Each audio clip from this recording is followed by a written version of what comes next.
On January 1st, 1993, the saga of an unlikely television sensation began. Michaela Quinn, MD, the new doctor. I'm afraid I don't quite understand. The telegram said Michael Quinn. I believe I spelled it out quite clearly. That's Michael with an A. My father was expecting a male. So was I.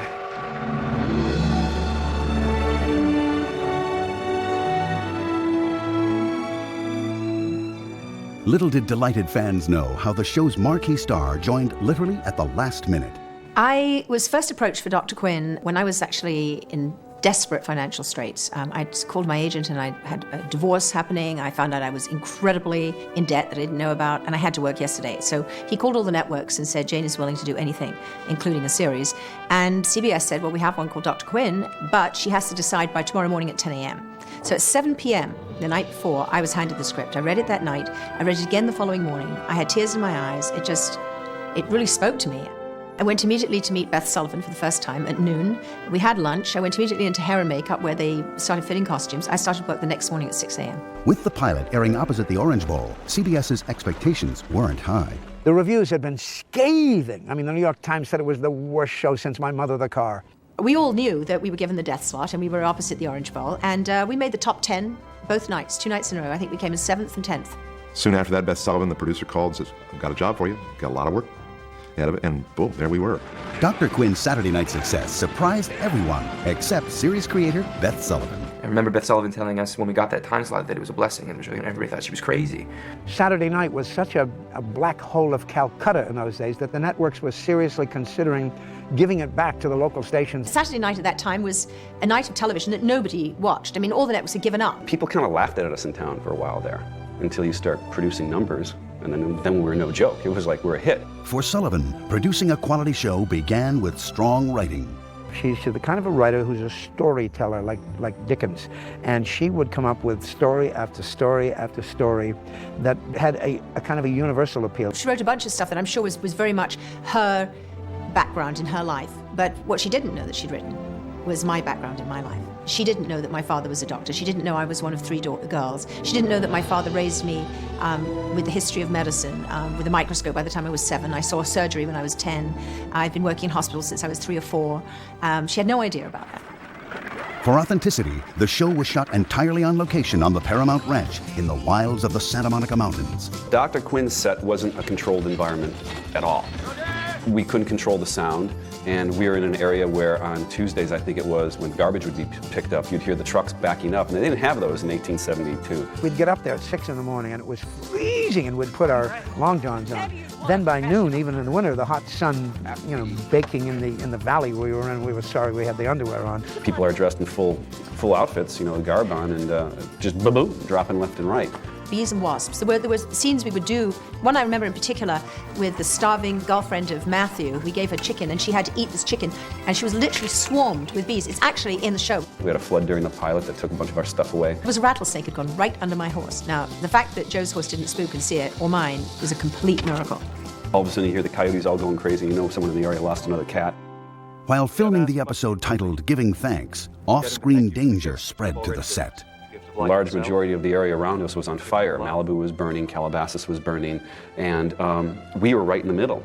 It was scary, and we kept shooting, and we wondered, is one of the 2 roads going to be closed off? Well, it was. Well, now we only had 1 road to get out. What if we were trapped there? And the sky was black because of the fires, and there were pieces of ash falling on my face, and they'd do another take, they just pick the ash off. Like what happened in Pompeii, and we kept on thinking, are they going to find us like this in the morning, buried in ash?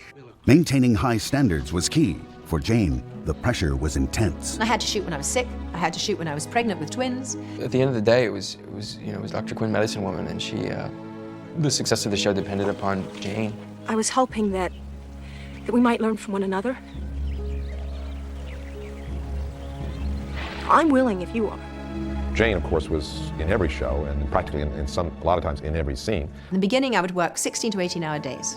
I would have half an hour off for lunch. During that half hour, I'd eat for about 5-10 minutes, and then I would have to do an interview for the press, or a photo shoot for the press, or I would be doing a costume fitting. Because every day I would have maybe 9 costume changes.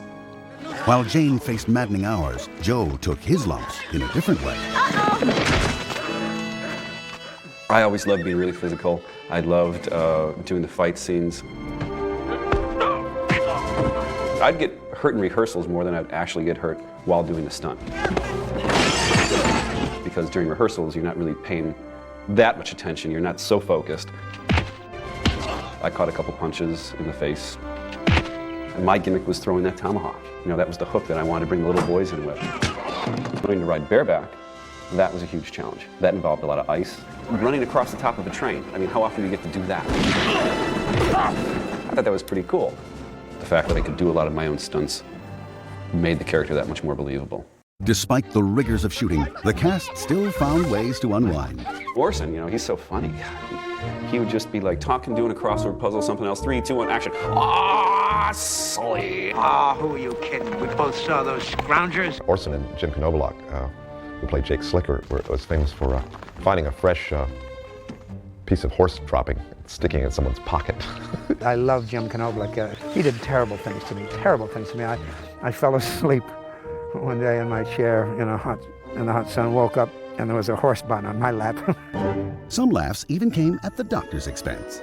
It became a running joke that, you know, it seemed like constantly she was trying to cut off somebody's something. I remember being stuck in a mine shaft and she was going to cut off my leg. I think I was injured or sick more than practically anyone on the show. I participated a lot as, you know, as a surgical assistant in the middle of a cave or field when somebody had to get, you know, an emergency tracheotomy with a piece of hay or something. Dr. Quinn did ridiculous things like inventing plastic surgery. I want to recreate him. There was a scene where a guy had a horrible train wreck accident. His face was hideously disfigured. She gave him a new face. Well, okay. As the show's popularity grew, everyone realized just how big their little family show had become. Eventually, we were being seen in 90 countries. I'd say, you know, where are you from? I'm from Osaka, Japan. I'm from Munich, Germany. I mean, all over the world. Australia, Poland, Russia, they really hooked into something about the show. I mean, I went to El Salvador with UNICEF, and I'm in the middle of literally a garbage heap with the poorest, saddest people in the world. And they all scream and yell and run up to me and go, Dr. Quinn, Dr. Quinn. For the cast, Dr. Quinn was a labor of love that brought families back to network TV.